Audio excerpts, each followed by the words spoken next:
नमस्कार, स्वागत है आपका डीडी न्यूज में। मैं हूं अश्विनी कुमार मिश्र। आइए सबसे पहले नजर डालते हैं अब तक की सुर्खियों पर। केंद्रीय गृह एवं सहकारिता मंत्री अमित शाह ने कोलकाता में केंद्रीय फॉरेंसिक विज्ञान प्रयोगशाला का किया उद्घाटन। इसका पूर्वी और पूर्वोत्तर भारत को मिलेगा लाभ। कहा, अपराधियों के धर पकड़ में फॉरेंसिक विज्ञान महत्वपूर्ण। इसकी जागरूकता को लेकर विशेष देशव्यापी अभियान अगले साल जनवरी से शुरू करने की घोषणा।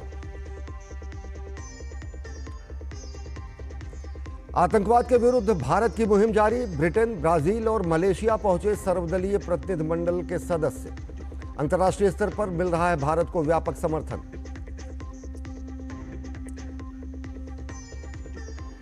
पूर्वोत्तर राज्यों में लगातार हो रही बारिश से जनजीवन अस्त व्यस्त। असम में अब तक 3 लोगों की मौत।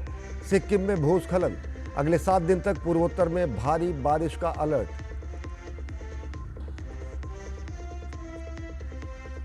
बांग्लादेश की अपदस्थ प्रधानमंत्री शेख हसीना की बढ़ सकती हैं मुश्किलें। आज से इंटरनेशनल क्राइम ट्रिब्यूनल में शुरू होगी सुनवाई। शेख हसीना पर हैं मानवता के विरुद्ध अपराध के गंभीर आरोप।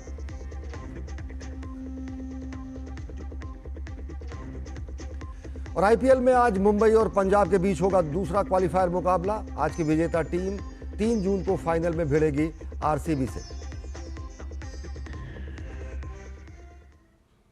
और देखते हैं खबरों को विस्तार से। केंद्रीय गृह एवं सहकारिता मंत्री अमित शाह पश्चिम बंगाल के दौरे पर हैं। उन्होंने कोलकाता के न्यू टाउन में 88 करोड़ रुपए की लागत से निर्मित केंद्रीय फॉरेंसिक विज्ञान प्रयोगशाला यानी CFSL के नए भवन का उद्घाटन किया। इस अवसर पर केंद्रीय गृह मंत्री अमित शाह ने कहा कि पश्चिम बंगाल, बिहार, झारखंड, ओडिशा, असम और पूर्वोत्तर भारत में आपराधिक न्याय प्रणाली को मजबूत करने में विशेष योगदान मिलेगा। कई सालों से भारत सरकार सुरक्षित, पारदर्शी और evidence based criminal justice system के निर्माण में लगी है। इसमें आज एक और कड़ी जुड़ने जा रही है। दिखने में तो महज 88 करोड़ की लागत से FSL का निर्माण हुआ है, परंतु इस FSL के CFSL के माध्यम से पश्चिम बंगाल, झारखंड, बिहार, ओडिशा, असम, सिक्किम और उत्तर पूर्व के सभी राज्यों को evidence based criminal justice system develop करने में एक होलिस्टिक अप्रोच की भूमिका का निर्वहन करने में ये मदद करेगा। केंद्रीय गृह मंत्री अमित शाह ने अपराधियों की धरपकड़ में फॉरेंसिक विज्ञान की महत्वपूर्ण भूमिका बताते हुए कहा कि इसकी जागरूकता को लेकर अगले साल जनवरी से विशेष देशव्यापी अभियान शुरू किया जाएगा। जनवरी 26 से एक क्लस्टर अप्रोच से फॉरेंसिक साइंस को थाने तक पहुंचाने का अप्रोच, फॉरेंसिक साइंस के उपयोग को एविडेंस में महत्व देने के लिए हर कोर्ट तक पहुंचाने का एक प्रक्रिया, हर छोटे से छोटे थाने में बैठा इन्वेस्टिगेशन करने वाले व्यक्ति को इसका महत्व समझाने का एक अभियान हम जनवरी 26 से चालू करेंगे। और इसके माध्यम से समग्र देश की क्रिमिनल जस्टिस सिस्टम को हम तर्क की जगह एविडेंस बेस्ड बनाएंगे, जिससे संदेह की कोई गुंजाइश नहीं रहेगी, शक का लाभ दोषियों को नहीं मिलेगा और जो पीड़ित है उसको न्याय मिलेगा। अमित शाह ने कहा कि प्रधानमंत्री नरेंद्र मोदी के नेतृत्व में नए भारत में नए कानून के साथ देश आगे बढ़ रहा है। नरेंद्र मोदी जी के नेतृत्व में भारत सरकार ने खत्म कर नए भारत के नए कानून लेकर हम आगे बढ़े हैं और लोगों को न्याय दिलाने की दिशा में मैं मानता हूं कि ये एक क्रांतिकारी बदलाव है। अब प्रमाण के अभाव में दोषी निर्दोष नहीं छूट जाएंगे, इसका मुझे पूरा भरोसा है। ये कानून में लगभग 60% केसों में हमारे लोगों को सालों पुरानी आदत बदलकर अब 60 दिन के अंदर चार्जशीट होने लगा है। ये बहुत अच्छी उपलब्धि। आतंकवाद के मुद्दे पर पाकिस्तान का पर्दाफाश करने के लिए भारत का वैश्विक अभियान जारी है और इसी क्रम में वरिष्ठ भाजपा नेता और पूर्व केंद्रीय मंत्री रविशंकर प्रसाद की अगुवाई में आज एक प्रतिनिधिमंडल ग्रेट ब्रिटेन के 4 दिन के दौरे पर लंदन पहुंचा है। रविशंकर प्रसाद ने इसकी जानकारी सोशल मीडिया प्लेटफॉर्म एक्स पर साझा की है।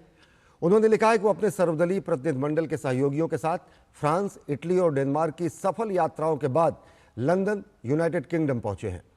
31 मई से 3 जून तक लंदन में रहने के दौरान हम आतंकवाद के खिलाफ भारत का सख्त कदम प्रभावी ढंग से व्यक्त करेंगे और विदेश में प्रमुख प्रतिनिधियों के साथ बातचीत करेंगे, जिनमें यूके के सांसद, नेता, थिंक टैंक, मीडिया प्रतिनिधि और भारतीय प्रवासी समुदाय के सदस्य शामिल हैं। हमें विश्वास है कि हमारे संदेश को यहां भी वैसा ही समर्थन मिलेगा जैसा फ्रांस, इटली और डेनमार्क में मिला है।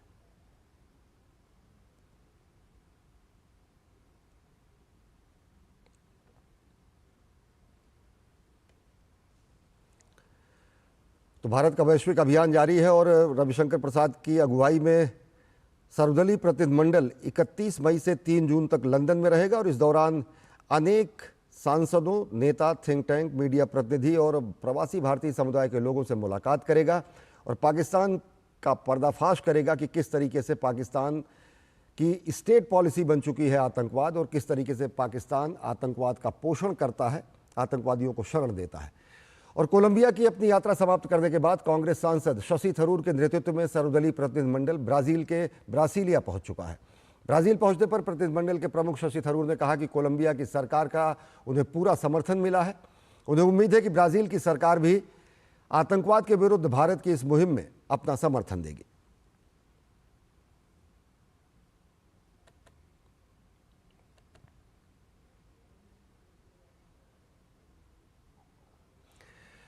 जदयू सांसद संजय कुमार झा के नेतृत्व में एक सर्वदलीय प्रतिनिधिमंडल मलेशिया के दौरे पर है। मलेशिया में भारतीय उच्चायुक्त बीएन रेड्डी ने प्रतिनिधिमंडल का स्वागत किया। प्रतिनिधिमंडल ने भारतीय समुदाय से मुलाकात की, जिसमें उन्होंने आतंकवाद के खिलाफ लड़ाई में भारत के संकल्प से अवगत कराया। जदयू सांसद संजय कुमार झा ने आतंकवाद के खिलाफ भारत के दृढ़ रुख को दोहराते हुए कहा कि पाकिस्तान प्रायोजित आतंकवाद को दुनिया भर में बेनकाब किया जा रहा है।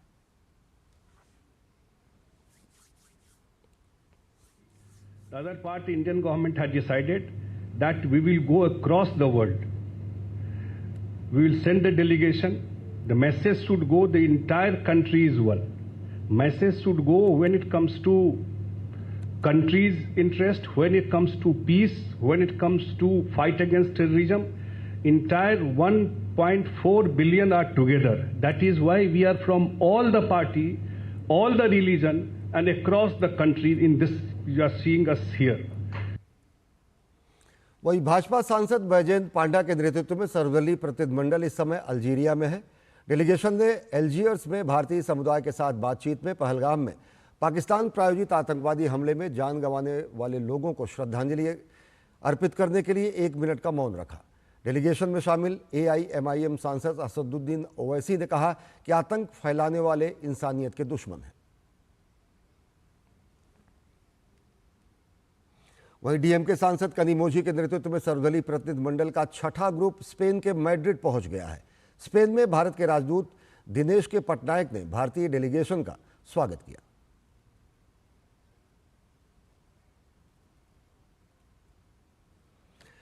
इरिट्रिया के विदेश मंत्री उस्मान सालेह भारत यात्रा पर हैं। नई दिल्ली में विदेश मंत्री डॉक्टर एस जयशंकर और इरिट्रिया के विदेश मंत्री के बीच मुलाकात हुई। विदेश मंत्री डॉक्टर एस जयशंकर ने पहलगाम आतंकवादी हमले की कड़ी निंदा करने के लिए इरिट्रिया के विदेश मंत्री की सराहना की। साथ ही दोनों देशों के बीच द्विपक्षीय सहयोग को और मजबूत करने पर चर्चा हुई। लोकसभा अध्यक्ष ओम बिरला 11वें ब्रिक्स संसदीय फोरम में भाग लेने के लिए ब्राजील रवाना हो गए हैं। 3 से 5 जून तक ब्राजील के ब्रासिलिया में ब्रिक्स संसदीय फोरम का आयोजन हो रहा है, जिसमें ओम बिरला भारतीय संसदीय प्रतिनिधिमंडल का नेतृत्व कर रहे हैं। लोकसभा अध्यक्ष उत्तरदायी और समावेशी कृत्रिम बुद्धिमत्ता के लिए अंतर संसदीय सहयोग और अन्य विषयों पर फोरम को संबोधित करेंगे।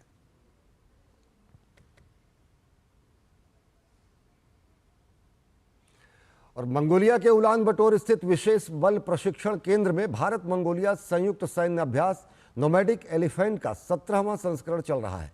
कल शुरू हुआ यह सैन्य अभ्यास आगामी 13 जून तक चलेगा। उद्घाटन समारोह में मंगोलिया में भारत के राजदूत अतुल मल्हारी ने और गोरसुए और मंगोलियाई सेना के मेजर जनरल लहगवा सुरेन गंसेलम सहित प्रमुख गणमान्य व्यक्तियों ने हिस्सा लिया।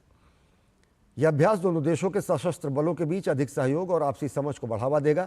इस संयुक्त अभ्यास से न केवल दोनों सेनाओं की परिचालन की तत्परता बढ़ेगी, बल्कि द्विपक्षीय रक्षा संबंधों को भी मजबूती मिलेगी। संयुक्त अभ्यास में अर्ध पहाड़ी इलाकों में आतंकवाद निरोधी अभियान शामिल होंगे।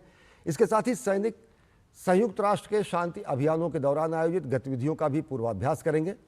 वास्तविक दुनिया की स्थितियों का अनुकरण करेंगे, जहां बहुराष्ट्रीय बलों को जटिल वातावरण में प्रभावी ढंग से सहयोग करना होता है। और खबरें अभी और भी हैं, लेकिन वक्त हो चला है एक छोटे से ब्रेक का। देखते रहिए डीडी न्यूज।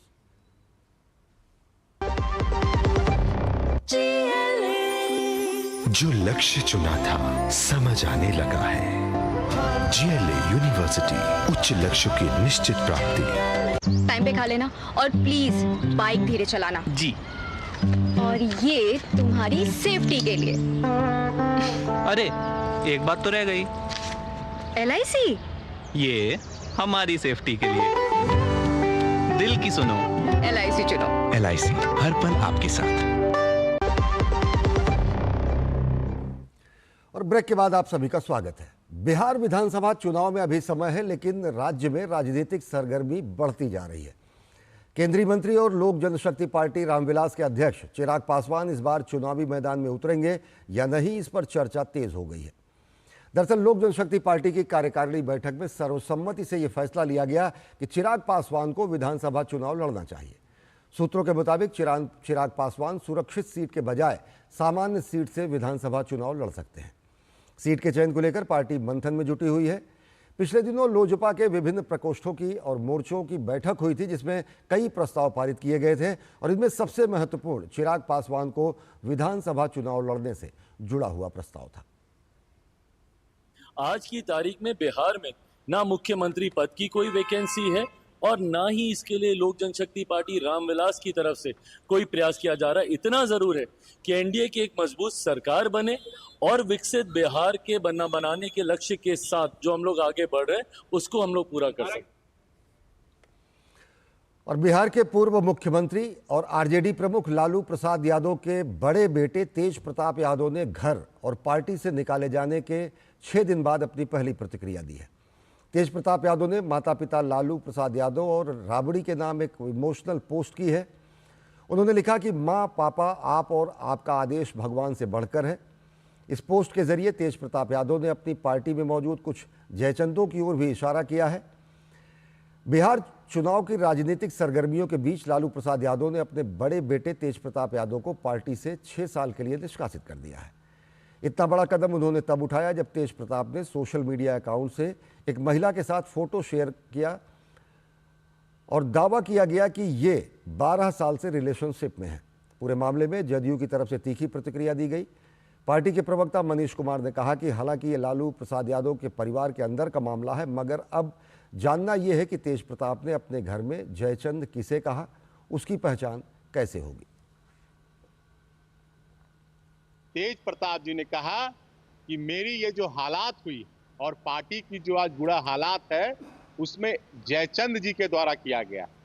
तो अब तो ये बताना पड़ेगा आदरणीय लालू जी को, भाई तेजस्वी जी को कि ये जयचंद कौन है। ट्विटर पे ही कार्रवाई हुई है, तो जरा अब ये बताएं कि अब ये जयचंद कौन है, इसका ट्वीट कब आएगा और ये ट्वीट कौन करेंगे, लालू जी करेंगे कि भाई तेजस्वी जी करेंगे, कौन ये ट्वीट करेगा। राजधानी दिल्ली में अवैध अतिक्रमण के खिलाफ एक्शन तेज हो गया है। जनपुरा इलाके में स्थित मद्रासी कैंप में अवैध अतिक्रमण हटाने के लिए कार्रवाई की जा रही है। ये कार्रवाई दिल्ली हाईकोर्ट के निर्देशों के अनुपालन में बारापुला नाले को अवरोध से मुक्त करने और मानसून से पहले जलभराव की समस्या से बचने के लिए किया जा रहा है। इलाके में भारी संख्या में पुलिस बल तैनात है, साथ ही रैपिड एक्शन फोर्स और अन्य सुरक्षा बल भी तैनात है। छत्तीसगढ़ शराब घोटाला मामले में बड़ी कार्रवाई की गई है। एसीबी और ईओडब्ल्यू की टीम ने शराब कारोबारी विजय भाटिया को दिल्ली से गिरफ्तार किया है। इसके साथ ही ईओडब्ल्यू की टीम ने दुर्ग में विजय भाटिया के 5 से ज़्यादा ठिकानों पर छापेमारी की है। भाटिया के घर पर 2 साल पहले ईडी ने छापेमारी की थी, तब से वो फरार चल रहा था। लंबे समय बाद वे ईओडब्ल्यू की गिरफ्त में आया है। हिमाचल प्रदेश के मंडी इलाके में एक सड़क हादसे में 5 लोगों के मारे जाने की खबर है। पुलिस के अनुसार कटौला के समीप आईआईटी कमान पुल के पास एक महिंद्रा पिकअप पुल के किनारे टकरा गई। इसमें 6 लोग सवार थे। प्राप्त जानकारी के अनुसार जीप में सवार 6 में से 5 लोगों की मौत हो गई है। एक व्यक्ति को घायल स्थिति में अस्पताल में भर्ती कराया गया है। मरने वालों में 2 पंजाब और 1 हरियाणा का नागरिक है। ये सभी लोग टेंट का सामान लेकर जा रहे थे। पुलिस मौके पर पहुंचकर मामले की जांच शुरू कर चुकी है। राष्ट्रीय जांच एजेंसी एनआईए ने पाकिस्तान से जुड़े जासूसी के एक और मामले में देश के 8 राज्यों में 15 स्थानों पर एक सघन तलाशी अभियान चलाया है। दिल्ली, हरियाणा, पश्चिम बंगाल, उत्तर प्रदेश, महाराष्ट्र, राजस्थान और असम सहित 8 राज्यों में पाकिस्तानी खुफिया एजेंटों से जुड़े संदिग्धों के ठिकानों पर छापेमारी की गई है। इस दौरान अलग अलग स्थानों से इलेक्ट्रॉनिक डिवाइस और वित्तीय दस्तावेज जब्त किए गए हैं। एनआईए भारत विरोधी साजिश से जुड़े सुराग जुटाने में लगी हुई है। आरोप है कि संदिग्धों ने पाकिस्तानी एजेंटों को गोपनीय जानकारियां लीक की हैं।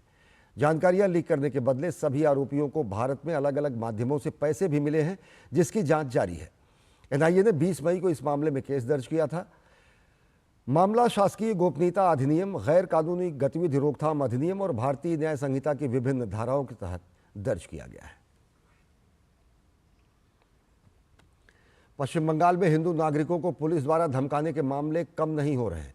ऐसा ही एक ताजा मामला सामने आया है। भाजपा नेता मंगल पांडे ने सोशल मीडिया प्लेटफॉर्म एक्स पर इसकी जानकारी देते हुए लिखा है, पश्चिम बंगाल में एक पुलिस अधिकारी द्वारा हिंदू नागरिकों को रात को देख लेंगे कहकर धमकाना गंभीर चिंता का विषय है। बीजेपी सांसद राजू विष्टा जी ने इसे टीएमसी की गुंडागर्दी करार देते हुए राज्यपाल और डीजीपी को पत्र लिखकर सख्त कार्रवाई की मांग की है। सुरक्षा की वर्दी पहनकर नागरिकों को डराना लोकतंत्र और संविधान दोनों का अपमान है। और छत्तीसगढ़ का बस्तर इलाका, जिसे कभी नक्सलवाद का गढ़ माना जाता था, अब बदलाव की नई इबारत लिख रहा है। दशकों से यह क्षेत्र हिंसा, अविश्वास और विकास से दूरी का प्रतीक बना हुआ था, लेकिन राज्य और केंद्र के बेहतरीन समन्वय से राज्य की इस क्षेत्र की तस्वीर बदल रही है। केंद्र व राज्य के बेहतरीन समन्वय तथा जवानों के अदम्य साहस से मार्च 2026 तक छत्तीसगढ़ नक्सलवाद को जड़ से उखाड़ फेंकने के लक्ष्य को हासिल करने जा रहा है। छत्तीसगढ़ के बस्तर व कुछ अन्य क्षेत्रों में सीमित नक्सलवाद अब अंतिम सांस ले रहा है।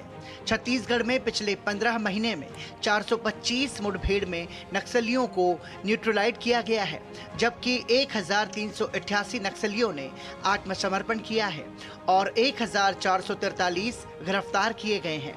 कांग्रेस के कार्यकाल में इतनी बड़ी नक्सल विरोधी कार्रवाई नहीं हुई। मई 2025 को नारायणपुर जिले के घने जंगलों में सुरक्षा बलों और नक्सलियों के बीच एक भीषण मुठभेड़ हुई। इस मुठभेड़ में 28 नक्सली मारे गए, जिनमें माओवादी संगठन का महासचिव बसवराज भी शामिल था। इस एक ऑपरेशन ने नक्सल आंदोलन की रीढ़ तोड़ दी। वहीं प्रधानमंत्री नरेंद्र मोदी ने भी कहा है कि दिन दूर नहीं जब माओवादी हिंसा का पूरी तरह से खात्मा हो जाएगा और इससे प्रभावित रहे हर गांव में हम शांति, सुरक्षा, शिक्षा और विकास पहुंचाने के लिए प्रतिबद्ध हैं। बीते वर्षों में हमने हिंसा और अशांति फैलाने वालों का कैसे खात्मा किया है, बिहार के लोग इसके साक्षी हैं। 2014 के बाद से हमने इस दिशा में और तेजी से काम किया। हमने माओवादियों को उनके किया की सजा देनी शुरू की।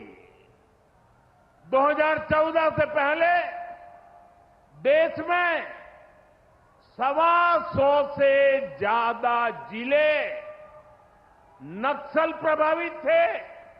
अब सिर्फ 18 जिले नक्सल प्रभावित बचे हैं। वो दिन दूर नहीं जब माओवादी हिंसा का पूरी तरह से खात्मा हो जाएगा। शांति, सुरक्षा, शिक्षा और विकास गांव-गांव तक बिना रुकावट के पहुंचेंगे। छत्तीसगढ़ तेलंगाना की सीमा पर बीजापुर जिले में करेंगुड़ा की पहाड़ियों में जवानों ने अदम्य साहस का परिचय देते हुए 31 नक्सलियों को मार गिराया। इस अभियान को माओवादी आतंक के ताबूत में आखिरी कील माना गया। वहीं केंद्रीय गृह मंत्री अमित शाह ने 2026 तक नक्सलवाद को खत्म करने का लक्ष्य रखा है। छत्तीसगढ़ में 5000 फुट ऊंची पहाड़ी पर नक्सलवादियों के अड्डों को हमारी सीआरपीएफ, छत्तीसगढ़ पुलिस और बीएसएफ ने मिलकर ध्वस्त कर दिया। 31 नक्सली मारे गए, कई सरेंडर हुए, कई गिरफ्तार हुए। 31 मार्च 2026 ये देश की धरती पर से हम नक्सलवाद को समाप्त कर दें। बस्तर ने एक लंबी और दर्दनाक लड़ाई लड़ी है, लेकिन अब जीत की शुरुआत हो चुकी है। अब चुनौती है इस भरोसे को बनाए रखने की। युवाओं को शिक्षा, रोजगार और सम्मान की राह पर आगे बढ़ाना है। ये नक्सलियों के खात्मे और लोगों के बीच विकास की पहुंच को सुनिश्चित करेगा। केंद्र और राज्य सरकार की संयुक्त रणनीतियों और सुरक्षा बलों की सघन कार्रवाई की वजह से नक्सलियों का प्रभाव कम हो गया है। नक्सली या तो सरेंडर कर रहे हैं या इनकाउंटर में मारे जा रहे हैं, जिससे बस्तर की तस्वीर बदल रही है। Somesh Patel, DD news, Bastar, Chhattisgarh. नई दिल्ली में fit India Sunday on cycle कार्यक्रम का आयोजन किया गया। केंद्रीय मंत्री मनसुख मंडाविया ने कार्यक्रम के 25वें संस्करण में हिस्सा लिया, जिसमें बड़ी संख्या में लोगों ने अपनी उपस्थिति दर्ज कराई। इस कार्यक्रम का उद्देश्य लोगों को फिट रहने और पर्यावरण को स्वच्छ बनाने के प्रति जागरूक करना है। इस अवसर पर केंद्रीय खेल मंत्री ने कहा कि आज का ये संडे ऑन साइकिल ऑपरेशन सिंदूर में शामिल जवानों के सम्मान में समर्पित है। 25 वीक से रेगुलर संडे ऑन साइकिल हो रहा है। 25वीं एडिशन 3 जून को वर्ल्ड साइकिल डे है। उस उपलक्ष्य में आज संडे ऑन साइकिल हमारे ऑपरेशन सिंदूर में शौर्य गाथा लिखने वाले हमारे देश के जवानों को समर्पित करा है, जिन्होंने भारत के लिए, भारत का गौरव बढ़ाने के लिए एक शौर्यपूर्ण लड़ाई लड़ी है।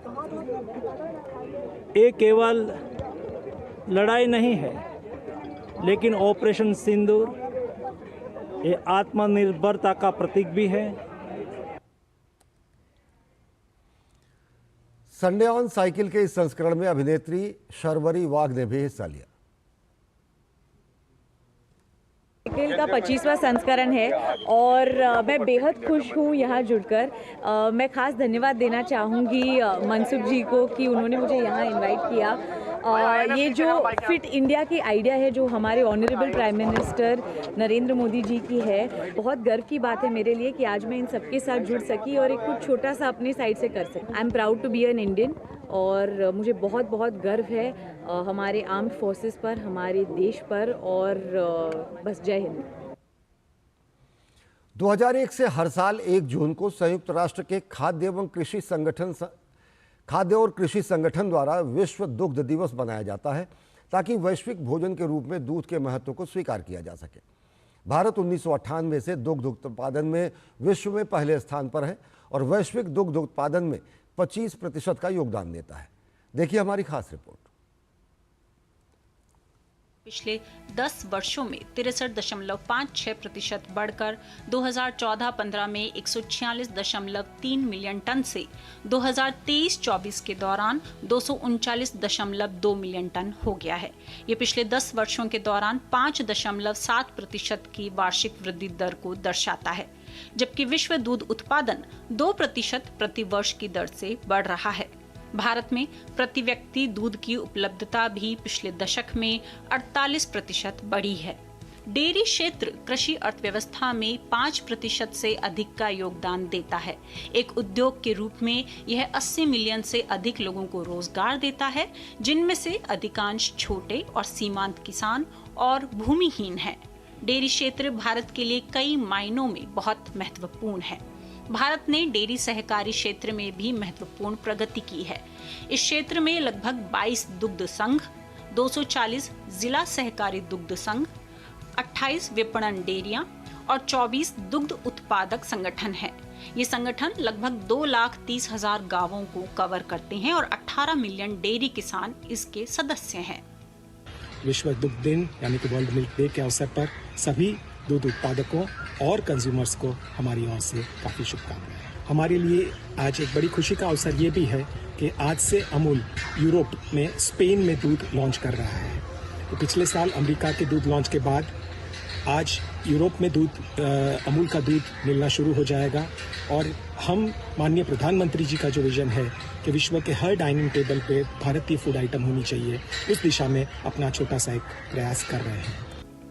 भारत के डेयरी उद्योग का एक उल्लेखनीय पहलू महिलाओं की पर्याप्त भागीदारी है, जिसमें 35% महिलाएं डेयरी सहकारी समितियों में भाग लेती हैं। देश भर में ग्रामीण स्तर पर 48,000 महिला डेयरी सहकारी समितियां कार्यरत हैं, जो ग्रामीण क्षेत्रों में समावेशी विकास को बढ़ावा देती हैं और महिलाओं को सशक्त बनाती हैं। सरकार द्वारा उठाए जा रहे कई उपायों के साथ साथ डेयरी विकास में निजी क्षेत्र की बढ़ती भूमिका के साथ भारत को आने वाले दशकों में दूध उत्पादन और दूध प्रसंस्करण में अपनी वृद्धि को बनाए रखने की उम्मीद है। राष्ट्रीय डेयरी विकास कार्यक्रम के लिए बजट में संशोधित वृद्धि का उद्देश्य दूध की खरीद, प्रसंस्करण क्षमता और गुणवत्ता नियंत्रण को बढ़ाना भी है। किसानों के लिए बाजार पहुंच बढ़ाना और मूल्य संवर्धन के माध्यम से बेहतर मूल्य निर्धारण के साथ साथ ग्रामीण आय और विकास को बढ़ाने के लिए डेयरी आपूर्ति श्रृंखला को मजबूत करना है। पशुपालन अवसंरचना विकास निधि, राष्ट्रीय गोकुल मिशन, राष्ट्रीय पशुधन मिशन जैसी कई अन्य निधियों और योजनाओं से उद्यमिता विकास और नस्ल सुधार, पशु चिकित्सा सेवाओं की क्षमता निर्माण, रोग निगरानी और व्यक्तियों के लिए पूंजी ऋण पर भी ध्यान केंद्रित किया जा रहा है। मेघना देव और अजीत द्विवेदी की रिपोर्ट, डीडी न्यूज। और इस समय एक बड़ी खबर आ रही है कि सजा मिलने के बाद अब्बास अंसारी, जो कि मऊ के सुभाषपा विधायक थे, उनकी विधायकी खत्म हो गई है। और ये फैसला लिया गया है क्योंकि उनको भड़काऊ भाषण के मामले में कल सज़ा सुनाई गई थी 2 साल की, और अब विधानसभा सचिवालय ने ये फैसला लिया है कि सज़ा मिलने के बाद अब्बास अंसारी की विधायकी को समाप्त कर दिया गया है और सीट रिक्त घोषित हो गई है। अदालत ने अब्बास अंसारी को दोषी करार देते हुए 2 साल की सज़ा सुनाई थी और ये मामला मऊ में 2022 के विधानसभा चुनाव के दौरान का था। सज़ा मिलने के बाद अब्बास अंसारी की विधायकी अब समाप्त हो गई है। हमारे संवाददाता विकास सिंह हमारे साथ इस समय जुड़े हुए हैं लखनऊ से। विकास, सबकी नज़रें विधानसभा सचिवालय पर थी क्योंकि कल जब 2 बजे के बाद ये साफ हो गया कि 2 साल की सज़ा, तो लोक प्रतिनिधित्व अधिनियम के तहत ये उम्मीद लगाई जा रही थी कि विधायकी समाप्त होगी। क्या कुछ जानकारी और कैसे अब आगे की प्रक्रिया? जी बिल्कुल अश्विनी, आपने सही कहा कि उनको कल 2 साल की जब सजा सुनाई गई थी हेड स्पीच मामले में, इसके बाद से ये तय हो गया था कि उनकी विधायकी जाना तय है और आज विधानसभा की तरफ से यह नोटिफिकेशन जारी कर दिया गया है कि उनकी विधायकी के लिए उनको अयोग्य घोषित कर दिया गया है। यानी अब वो विधायक नहीं रहे, उनको अयोग्य घोषित कर दिए गए हैं। हेट स्पीच मामले में उनको मऊ की एमपी एमएलए कोर्ट ने 2 साल की सजा सुनाई थी। यह प्रकरण मार्च 2022 का प्रकरण था, जिसमें उन्होंने एक रैली में कहा था कि तमाम सारे जो यहाँ पर अफसर तैनात हैं उनकी सपा प्रमुख अखिलेश यादव से बात हो गई है कि जब उनकी सरकार बनेगी तो यहाँ के लोगों का ट्रांसफर न किया जाए 6 महीने पहले, हिसाब किताब चुकता होगा, उसके बाद ही कोई ट्रांसफर पोस्टिंग उन लोगों की जा सकती है। उनको धमकाया गया था सीधे। अब्बास अंसारी ने इस बात को रैली में कहा था। इस मामले में उनको दोषी पाया गया है और इस पाए जाने के बाद उनको कल दोपहर बाद 2 साल की सजा का ऐलान किया गया था और अब इसके बाद आज विधानसभा की तरफ से नोटिफिकेशन जारी कर उनकी सदस्यता को भी अयोग्य घोषित कर दिया गया है। मुख्तार अंसारी के बेटे की अगर हम बात करें तो अंसारी परिवार का पूरे उत्तर प्रदेश में कहीं न कहीं जिस तरीके से एक समय दबदबा रहता था, मुख्तार अंसारी का खौफ रहता था, उससे भी बात करें, धीरे धीरे प्रदेश सरकार की जो नीति है कानून व्यवस्था को लेकर, जीरो टॉलरेंस की बात को लेकर, वो चीजें जमीन पर दिखाई पड़ते हैं कि किस तरीके से माफियाओं पर कार्रवाई की जा रही है। सुनिए। बहुत बहुत शुक्रिया विकास, हमसे जुड़कर विस्तार से जानकारी देने के लिए। तो अब्बास अंसारी की विधायकी समाप्त हो गई। कल उन्हें 2 साल की सजा हुई थी भड़काऊ भाषण देने के मामले में। मामला था 2022 का उत्तर प्रदेश का विधानसभा चुनाव। अब आगे की जो भी स्थितियां परिस्थितियां होंगी उस हिसाब से वहां पर उपचुनाव होंगे। फिलहाल बुलेटिन में इतना ही। देश और दुनिया की ताज़ा तरीन खबरों के लिए देखते रहिए DD न्यूज़। नमस्कार।